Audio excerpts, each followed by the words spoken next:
السلام عليكم ورحمة الله تعالى وبركاته.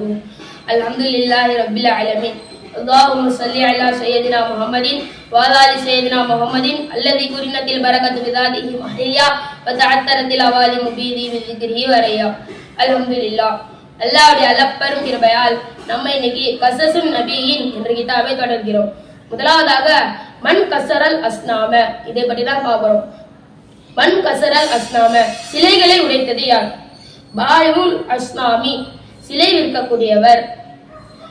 கபுல, முன்னால், ஐயாமின், நாட்களுக்கு முன்னால், கசீரத்தின் கசீரத்தின் ஜித்தா, மிகவும் அதிகமான நாட்களுக்கு முன்னால்.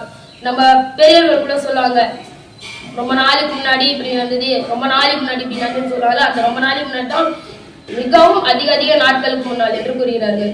பகான, மேலும் இருந்தார்கள். ஃபி லே கரியத்தின், கிராமத்திலே இருந்தார்கள். ரஜுலுன், மனிதர் இருந்தார்கள். மஷ்ஹூரும் ஜித்தா, மிகவும் பிரபலமான ஒரு மனிதர் ஒரு கிராமத்திலே இருந்தார். வகான, மேலும் இருந்தது.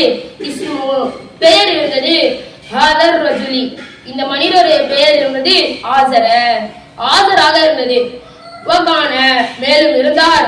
ஆசரு, ஆசர் இருந்தார். யபியுல் அஸ்னாம, சிலைகளை விற்கக்கூடியவராக ஆசர் இருந்தார். வகான, மேலும் இருந்தது.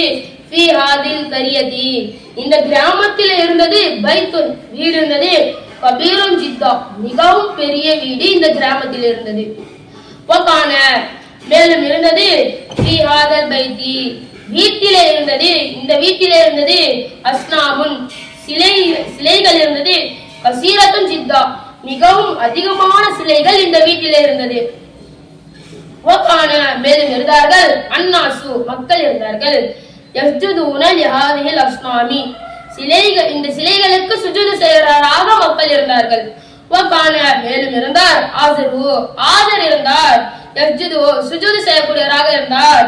லிஹாதிஹில் அஸ்னாமி, இந்த சிலைகளுக்கு ஆசர் சுஜூது செய்யக்கூடியவராக இருந்தார். வகான, மேலும் இருந்தார். ஆசரு, ஆசர் இருந்தார். யாய்புது, வணங்கக்கூடியவராக இருந்தார். ஹாதிஹில் அஸ்னாம, இந்த சிலைகளை வணங்கக்கூடியவராக ஆசர் இருந்தார். முதலாவது பாடம் இதோட முடியுது. அடுத்த பாடத்தில் ஆசர் சிலை வணக்கத்திலே இருந்தாரா, இல்ல முஸ்லிமா மாறினாரா, ஆசருடைய குடும்ப வரலாறு என்ன, அதை பற்றி அடுத்த அமர்வில் அடுத்த பாடத்தில் நான் உங்களை சந்திக்கிறேன். வாஹிர் தவானா அனில் ஹம்துலில்லாஹி ரப்பில் ஆலமீன். அஸ்ஸலாமு அலைக்கும் வரஹ்மத்துல்லாஹி தஆலா வபரகாத்துஹு.